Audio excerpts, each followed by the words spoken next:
Hello and welcome to the World Wanderers Podcast, episode 13. I'm Ryan. I'm Amanda, and we're your hosts. And today we're going to be talking about Laos, Luang Prabang, riding elephants, getting drunk in inner tubes. Yeah, in Vang Vieng. And then a little bit about the tourism in Laos. Yeah. So to start with, how did we get to Laos? Well, we came over from northern Vietnam. So we flew from Hanoi via Lao Airlines into Luang Prabang. And that was a pretty interesting experience. Yeah, the flight standards in Southeast Asia don't seem to quite be on the level with the North American. A lot of standards. Yeah, I remember I was journaling as we were taking off, listening to music, and nobody told me to put like the chair up or like the table tray up. Nobody told me to turn off my headphones. And then arriving in Laos, it was probably one of the least developed airports that we've been to at the time. We arrived and we didn't have any Lao or American money. And so I stood by the visa stall while Ryan ran in to get money out of the ATM. Yeah, they actually just let me go through customs so I could get money and come back. And all the visa prices were priced in US dollars. So if you did want to pay in the Lao kip, you had to pay a sum that was way more than what the official exchange rate was. Yeah, so I don't know if that's just a bit of extra cash for the guy at the desk. I'm guessing so. Yeah, I have no idea. Either way, we got ripped off. Not ideal, but that's okay. We were in Laos. Yeah, but that's something to remember. To try to have US dollars on you when you enter a country. And also down in Southeast Asia, I know in Cambodia, it was a similar thing where the countries are so corrupt that even the border guards are greasy. Yeah, for sure. So arriving in Luang Prabang, what were your first impressions of the country? Yeah, the first thing I noticed was the peace and quiet relative to what it was like in Vietnam. For anyone who doesn't know, Vietnam has really hardcore rules about cars. So everyone has the little moped, scooter, maybe a motorbike occasionally, but mostly the scooters. So the roads are just like a sea of scooters, and the honking is unbelievable because they kind of use honking not the way we use it to like really let someone know that they're doing something wrong or that you're about to get in an accident. It's just kind of like, oh, I'm here, honk, honk, honk, honk, whenever you're passing someone, honking. So it's just constant noise of honking. Yeah. And then you get to Laos and you're like, wow, that was really loud in Vietnam. Yeah, you're like, wow, it's so quiet here. And so that shows kind of what the country is like. It is very undeveloped. 80% of the roads are unpaved. And it has the least tourism in Southeast Asia. Yeah, it doesn't seem like there's a whole lot going on in terms of economic development outside of tourism and I think resources, but I'm not sure. Yeah, and so getting into Luang Prabang, we stayed at a hostel called Spicy Lao Backpackers, which wasn't the greatest hostel. It basically had no floors, windows, or doors, and the mattresses were fairly unremarkable. Yeah, it was very bare bones. Definitely, that's a good way to describe it. We'd planned to meet up with two friends that we met in Vietnam before the full moon party, and they actually changed their plans at the last minute. And they were like, oh, we're going to stay here. We heard it's great. So we were planning to stay there to meet up with them. And then that obviously didn't happen. But we did meet lots of other people. So that was one benefit of that hostel. Yeah, a lot of times the hostels that aren't that nice have a better social environment. People trying to make up for the thing. And also people kind of feel like you maybe need to get a little bit drunk to sleep. So maybe. I know that I felt a lot better about our hostel after a few beer Lao. Yeah, that's fair. So we went to a bar called Utopia to get that beer Lao for the most part, hey? Yeah, it's a pretty cool place. Yeah, it's kind of like a bamboo hut. Really tall ceilings. There's like pillows and tables and people kind of just chill out on the floor and get shisha, play volleyball outside. Just a really relaxed atmosphere, which is nice. Yeah, and pretty unique too, I'd say. Yeah, I definitely have been to no other bar like that. Like, it's not your standard pub, it's not like your standard club. It's just very different from both, and it has a very unique feel to it. Although, in saying that, it is very much for backpackers. Yeah. So that's kind of the type of tourist locations that we kind of frequented while we were in Laos. Yeah, we were definitely getting more comfortable in Southeast Asia, but in Laos we still kind of weren't that comfortable to venture out into the more local areas. And the way Laos is it's a really poor country. So even though the tourist places are inexpensive, they're still way too unaffordable for the locals. So you kind of see there's a lot more segregation between tourists and the local people, it seems like. Yeah, I would agree. We also went to a place that we really liked called Joma Cafe, which is throughout Southeast Asia. Mm-hmm. That's kind of a nice little taste of home. It's got sandwiches and baked goods and good coffee, Wi-Fi. Yeah, it feels like you're stepping out of Laos and back into North America, which is nice every once in a while. Going to Laos again, would you frequent those locations again? Like if you went back to Luang Prabang? Yeah, absolutely. Utopia is really cool. Joma is really cool. Okay. A lot of people there's a lot of people who would kind of look down on people for supporting those businesses, do you think? Yeah, I think so. Just depending on what type of backpacker you are. Yeah, there's a lot of people who are really, really looking for an authentic experience, as they would call it. I mean, Utopia and Joma Cafe are definitely... Yeah, they're definitely not authentic. No, they're built for tourists. If you want to see what life is like for the everyday Lao person, it's not that. But that said, they are nice and I enjoy them. Yeah. So I'd go back. I would go back too. I think that it's nice to have a little bit of a taste of home when you're somewhere that's so different from where you're from and what you're used to. That being said, I would try and get more into the culture. So when you say get more into the culture, what are you referring to? Well, I think there's a lot of opportunities to go to homestays and stay with a local family. I would have liked to do that, as well as go to more local restaurants as opposed to just the ones that are recommended by Lonely Planet, Wiki Travel. Maybe ask somebody at the hostel or somebody at a convenience store, like, where do you eat, and try to get out there. One of the reasons that I think we didn't do that is there's a fear of getting sick in a place like Laos. Mm-hmm. You have to be cautious when you're eating, and it's also a fear of being safe for me. Yeah, that's true. There's a lot in a poor country like that. The tourist area seems to be kind of built up in a nicer part of town, and you're away from crime. And I know I was a bit uncomfortable with the food too, so it would be nice to go to a restaurant that was catering to foreigners, because a lot of times they seem to have more international food standards, which hopefully means more food hygiene. For sure. Yeah. I mean, I was in the same boat. It's that fear of getting really sick. And I mean, it's still with me for sure. What's still with you? The fear of getting sick. I say that I want to go to these more authentic places, but I think that I would really have to be trying to overcome that fear of getting sick.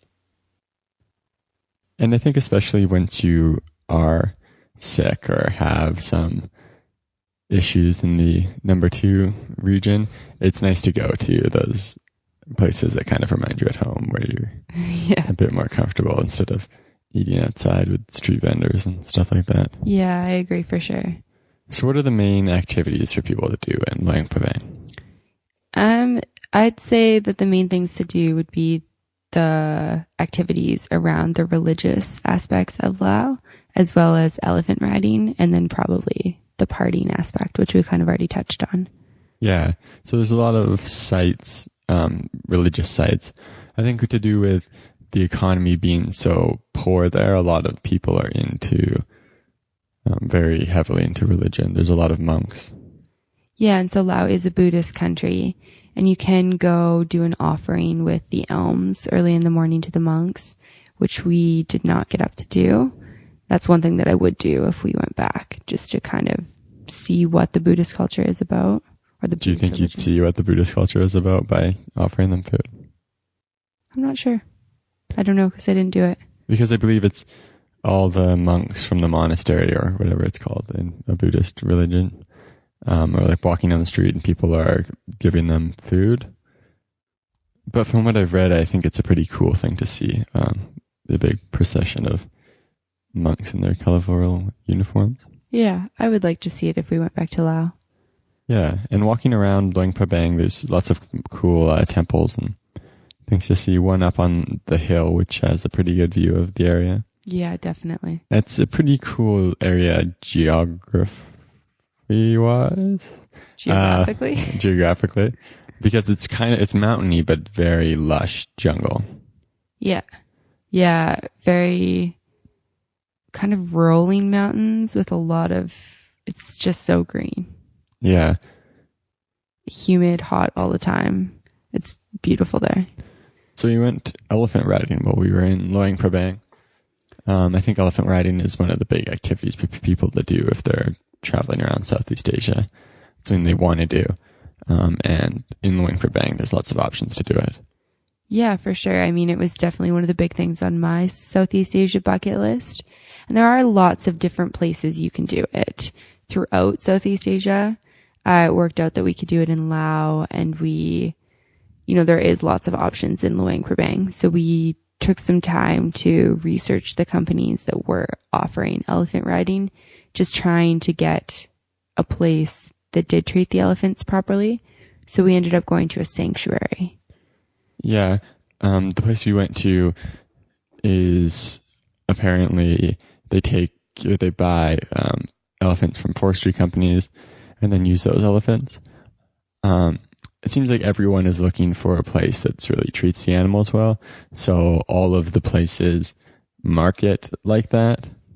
So it's hard to be sure that you're getting what they say you're getting. Yeah, definitely. And it's hard when there isn't that much information on the internet. We did find the company that we went with on the internet, and they seem to have pretty good reviews around treating the elephants properly. And as a whole, our experience was pretty positive. Yeah, it was positive. The one mahout we were with, though, did seem to be fairly aggressive towards the elephant. Yeah, he was a little bit more aggressive than I would have liked. I don't think he ever actually hurt the elephant. But I would have liked it if he wasn't aggressive at all. Or like mean to it, I suppose. Yeah. Not like he's kind of giving it like harder smacks to get it to do stuff than some of the other ones seem to be more just like a gentle. Yeah. He wasn't like really, because I believe a lot of the things they use in forestry is they have a hook that they hit the elephant with in the forehead to get it to do stuff, and they didn't do any of that there. But yeah, and riding the elephants was a pretty amazing experience, getting to ride on their ears. I didn't realize how long and prickly their hair is. Yeah, neither did I. I've kind of just pictured them being super soft, but they've got some grizzledness. And it is a cool thing to look back on in the photos and like remember doing it. They're a really cool animal to get up and close and with. So overall, the day was really fun. We started out by riding individually on the elephant's ears and learning some of the mahout commands and just guiding the elephants around. And then we got to take a longer ride going in between being on the ears and in the baskets. And then we got to bathe the elephants, which was cool. What do you think was your favorite part of the day? I think the first part of just learning how to ride it. And it's not like very skillful, so you're not really learning how to do it, but just like sitting on its neck by myself was pretty cool. Yeah. Later on, when you sit in the basket, it's not really the same thing, I don't think. No, it's way better to be on the elephant, touching the elephant. One thing that surprised me about it was they feel really tippy, like more unstable than I would have imagined when I was on it. but then after a while, like they're very sure-footed. Like their placement of their feet is very, very good. They know what they're doing. Yeah, going downhill, I was a little bit uncertain just watching the elephant place her feet in the mud. I was like, oh no, I hope she doesn't slip. Yeah, I remember having the same fear as well. But they're so, you're right. Sure-footed is the good way to put it. And they kind of lumber, so you expect them to be almost klutzy, like almost to trip over their feet, but they don't at all. Yeah. So after elephant riding and checking out some of the Buddhist stuff, eating some good food, and going out a few times in the Luang Prabang, we headed down to Vang Vieng, the former home of tubing, which was a pretty legendary activity in Southeast Asia. Yeah. So getting down there was actually pretty interesting. It was about 6 hours. We took a minivan full of backpackers, and Ryan and I happened to get the 2 front seats. And the entire time I was kind of tossed between fear and excitement. The scenery was amazing. Just driving on these little mountain roads in the middle of nowhere was really cool and so beautiful. But then at the same time, these roads were pretty terrifying, and the quality of driving was definitely not the highest quality. He seemed pretty reckless in terms of driving. I think that's pretty common there. But Laos has really not a developed country at all. So I think 80% of the roads are unpaved. I can't remember if you mentioned that earlier, but so the highways, even the big roads, aren't really much more than roads. They're windy 2-lane things, and people there don't seem to have any idea of passing being dangerous. It's just, if I'm going faster than the car in front of me, as soon as I reach that car, I'm going around that car. That's like a Southeast Asia traffic policy. Yeah. Or with like a couple honks. And then so as you're going around corners, you're in the other lane. Yeah, it just does not feel safe. It's kind of like, it's like you want to keep your eyes open to look at the scenery, but you want to just like close your eyes and like not be aware of like how sketchy the thing is. And we actually almost hit a cow at one point, and then saw a tractor hit a cow at a different point. Yeah, and the tractors are fairly mediocre there. Less than mediocre. They're kind of just a bunch of like metal put together with wheels to make a tractor. So the tractor hitting the cow didn't actually they're not hit the cow. Yeah, it's like a wagon attached. There's a motor with wheels pulling a wagon, essentially. Yeah. And like they're separate entities. But yeah, seeing that was so crazy. I was like, did I actually just see a tractor hit a cow? And then they both like keep going. Like the cow just got up and meandered on his way.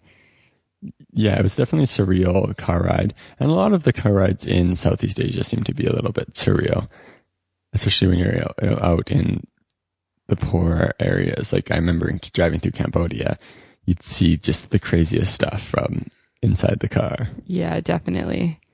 Like an entire family plus their chickens and dogs packed onto a little moped. Yeah. So we did make it to Vang Vieng, and we didn't have a hostel booked there, so we had to go around and check a couple out.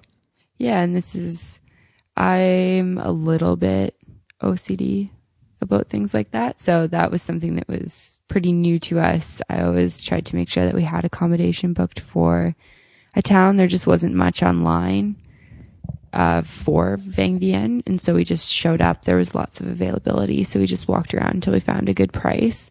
I think it worked out better to do that in Vang Vieng because we did get a better price than I think we would have got online. Yeah, we did. And we talked about it in an earlier episode about how a lot of the good hostels book up. And in Southeast Asia, it didn't really seem so much like that. But it was still kind of nice for us to have it figured out so that when we did arrive in a city, we weren't kind of panicked about where we were going.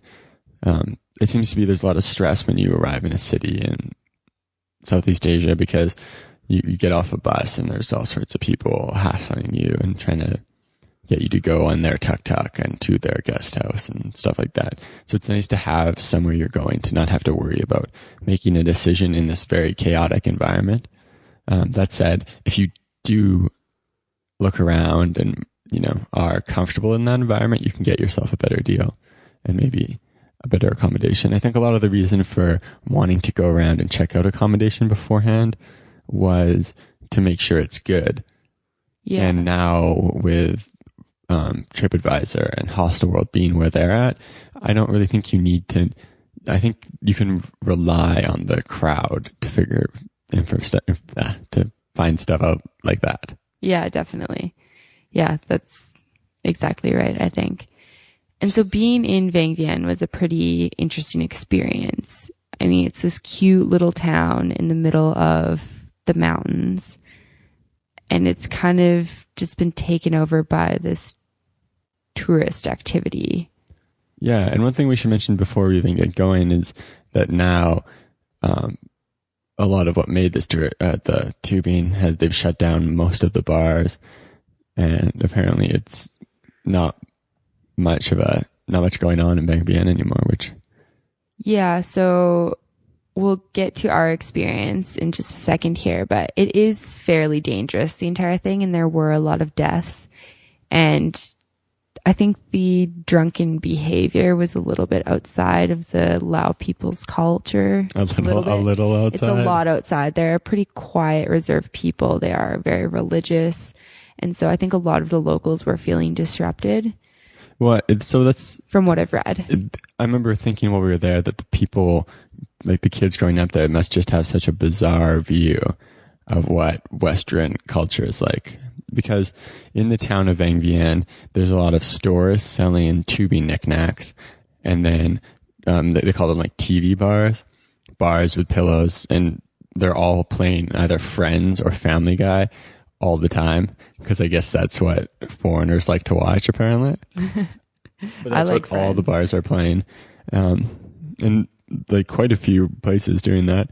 And then when you go tubing, you get a tube from the town, take a tuk-tuk up 15 minutes or so up the road, hop in the river, and then as you would go down the river, there was all sorts of bars with giant, dangerous, exciting objects to try to differentiate themselves, to lure you in. Yeah, so basically, our experience was that we were taken to this first bar. So we didn't even start tubing until a good hour or two into our time there, and everywhere has really good deals on buckets. So you're pretty drunk right away. Yeah, and that's a lot of what drives people to do stuff, because I remember leading up to tubing, we heard a lot of stories about people getting hurt. Apparently the river is disgusting, so people got pink eye, lots of infections. And I remember saying we're not even going to go in it other than my butt in the tube. I'm not going to get any of my body wet. But you show up at the first bar and they start pouring Lao whiskey down your throat as you walk into the bar. Yeah. And then your inhibitions kind of go away. Yeah, for sure. Specifically, your inhibitions kind of go away. Yeah. So we met some people at the first bar. We hopped into our tubes and started tubing. And basically the bars throw you ropes, and then wherever you want to go, you grab the rope and they'll pull you in. So we went into a bar and there was a swing there. I think, the rope swing. Yeah, there was this swing, and one of the girls did it, and then a couple of the guys did it, and I was like, I want to do it too. And I was pretty drunk by this point, and I just wasn't thinking, and I just kind of swung, but kind of mostly just fell. And I think I missed the rocks by not very much. Yeah, you were quite lucky there. Yeah, and I think it's just stupid things like that. People are drunk, they hit the rocks. There's no medical facilities there to help with somebody who's fractured a spine on a rock. Yeah. And the bars don't really seem to, they're not going to have any liability for people getting hurt there. No, there's also one bar that had what they called the death slide, which is probably a hint not to do it. It was kind of this slide. It was gigantic slide that was kind of just a bunch of pieces of plastic slide, attached together. And then it was held up by very rickety wood. Well, it wasn't cement. I thought the whole contraption was cement. Maybe. I thought it was pretty rickety. Maybe there was cement in there. but it didn't have much of a curve like you'd see in a slide. It was just like a big L. Yeah, it kind of just like shot you out. It was really painful in the back to go down. But you were fairly eager to do it once we showed up at the death slide bar. Yeah, and I mean, that's something that I had planned, like Ryan. I'm not going to get anything wet. I'm not getting other than my butt, I'm not getting my head wet. I had a cut on my knee. I'm not getting my cut wet. And, one bucket and a little bit of Lao whiskey later, and I'm just ready to go. So that just shows the danger of that. Yeah, I think we did like the rope swing, the slide. There was a place with a blob. But overall, like the bars were so compact that we didn't even make it like 500 meters down the river in the time allotted because you have to have the tubes back before 6 p.m. Yeah, we actually had to take a tuk-tuk back to get them back on time. Yeah. And I think we showed up at like 5:58. And the common scam there is when it's like 5:50, they turn the clock ahead. So we had to haggle with them about how the time they had on the clock was wrong. Thankfully, I had a watch on. So I was like, it's before 6. So Vang Vieng is maybe kind of a good example of what people would refer to as like the prototypical like hedonistic backpacker town, where it's like the backpackers are not taking advantage, but the country is so cheap that they can go there and party and eat and stay for cheap and just kind of be out of control. And it's definitely like that. What's supporting the tourism there was, all these bars, people drinking, people doing all sorts of stupid stuff. And a lot of people died doing it. Yeah. And there's a lot of public outrage from other people, like these people whose kids have died, a lot of outrage about the fact that it's allowed to continue. But my stance on it is that, like, it's not anyone's responsibility to keep you safe other than yourself. No, I agree. And that's one of the nice things about traveling somewhere where you can do anything you want, is you really get to take control of your life. Like, I take full responsibility for the fact that I got really drunk and put myself in a dangerous situation. Mm-hmm. And something bad could have happened to me. I did that to myself. I chose to do that. Yeah. And the thing that's tough there is it did bring in a lot of people. Like, the town was buzzing with people, bringing in a lot of money and I'm sure a lot of development. But Laos being such a corrupt country, I think the people who own the bars are obviously the people with connections, the people who own the restaurants. So I don't know. I think a lot of that money gets siphoned off by the few people who have the connections in the town, and it's not really going around to the whole town.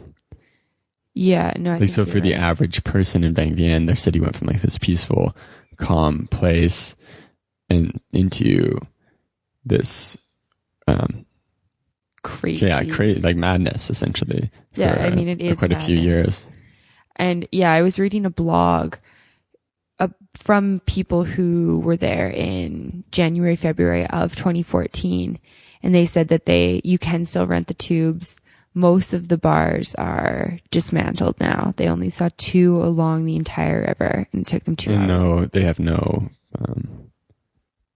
like adventure or extreme sport things. No, there's no death slide. The rope swings down. There's no blob. All of that stuff's gone. It's just basic bars, throwing ropes. And there was only, 2 of them plus the starting bar, and 2 hours that it took them to float down. And they said along the entire way, they only saw 3 other people. Yeah. And so so the Lao government stepped in because of all the outcry about safety, about people injuring themselves, and shut the whole thing down. And now it seems like not nearly as many people are going to Vang Vieng. So it's tough to say if that was a good decision. It's also tough though, because do you want people going to Vang Vieng just to get super drunk and go down the river? Because it is really beautiful in Laos. Like, there's a lot of really great outdoor activities that you could do. Yeah, but clearly that doesn't sell to people.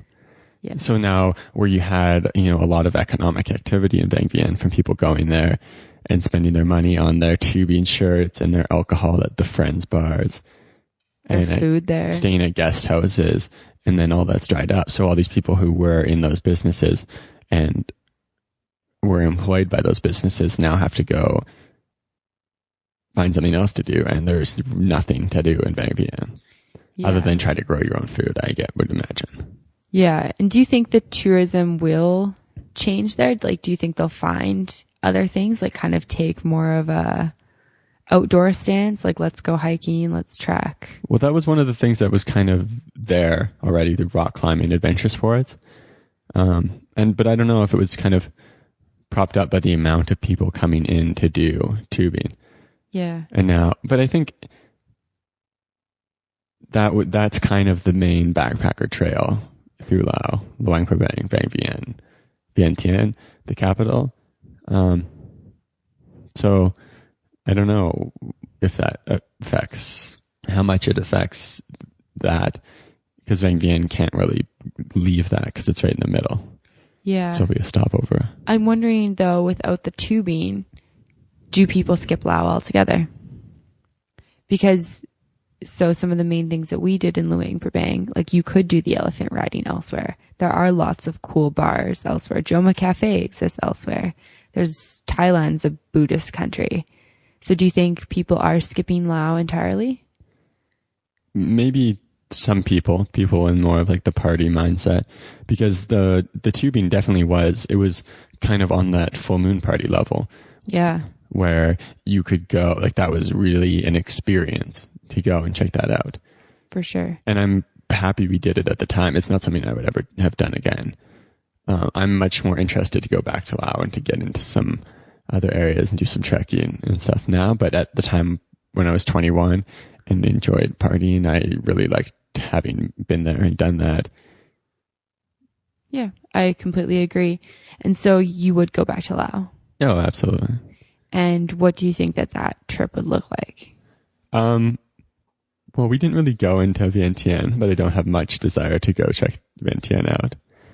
I think just from staying in Luang Prabang for longer and maybe trying to get out and do some trekking or a homestay somewhere would be really cool. I'd love to go north of Luang Prabang and kind of check out some of those smaller little towns, just see what there is out there. And I think that would be really interesting. Mm-hmm, absolutely. Do you have anything else to add to Laos? No, I think that's all. Go to Laos, even though you can't go tubing. Yeah. Well, you can still go tubing. Go to Laos and go tubing in a calm, respectful way. Enjoy the river. Yeah. So check out our show notes at www.theworldwanders.com. And feel free to comment on the post or contact us and let us know what you think about Laos and the tubing situation and Southeast Asia in general. Adios. Ciao.